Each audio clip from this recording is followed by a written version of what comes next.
Welcome, dear friends, to our time of devotional reflection for Tuesday, February the 21st, 2023. My name is Brian J. Munro. I'm pastor of Kitimat First Baptist Church in beautiful Kitimat, British Columbia, and this is coming to you from my office in the church there. This year, our devotional reflections are coming from John MacArthur's book, Drawing Near, Daily Readings for a Deeper Faith. Today's entry is entitled, Maintaining Spiritual Integrity. We read from Scripture. In order to be sincere and blameless until the day of Christ. Philippians chapter 1, verse 10. The subtitle is, Seek to have a life that bears scrutiny. Pastor MacArthur writes, in our society, those whose lives are marked by moral soundness, uprightness, honesty, and sincerity are usually thought of as people of integrity. However, society's standards often fall far short of God's. Spiritual integrity calls for the highest possible standard of behavior and requires supernatural resources available only to those who trust in God. Paul's prayer in Philippians chapter 1, verses 9 and 10 outlines the path to spiritual integrity. It begins with love that abounds with knowledge and all discernment. That's in verse 9. And progresses to the pursuit of excellence, mentioned in verse 10. The result is sincerity and blamelessness, two characteristics of godly integrity. The Greek word translated sincere in verse 10 speaks of genuineness and authenticity. It literally means without wax. It is an allusion to the practice of inspecting pottery by holding it up to the sunlight. In ancient times, pottery often cracked during the firing process.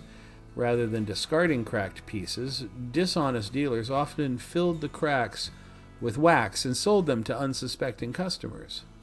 Holding a pot up to the sunlight revealed any flaws and protected the customer from a bad purchase.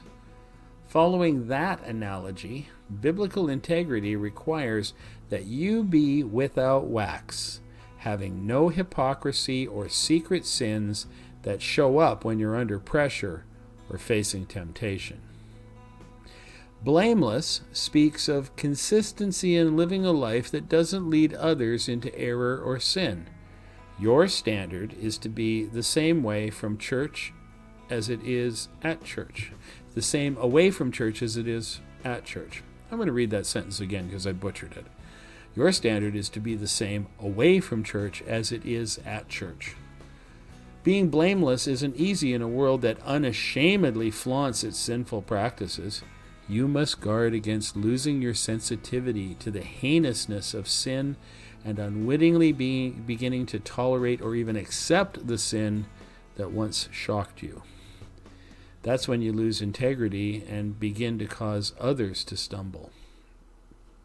Friends, diligently pursue integrity with a view toward glorifying Christ in all things until he returns. May that be so very soon. Dear friends, please take a look at the section in the description for this video and look at the suggestions for prayer and for further study. Read through those. Take time to pray that way. Take time to read some of the things that are suggested in there and consider some of the questions asked. Try to answer those. It will teach you more about the kind of godly integrity that God expects from us all as we follow him. And it will help you in your discipleship walk. As always, I thank you so much for having taken just a few moments from your day to listen to this devotional reflection. I encourage you to take a few moments more to do the additional study and reflection. And I thank you for letting me be a small part of what's going on in your devotional walk as I pray for your spiritual maturity and do what I can to support you in that. Until we can be together again to listen to another devotional reflection, I bid you in the name of Christ, Shalom.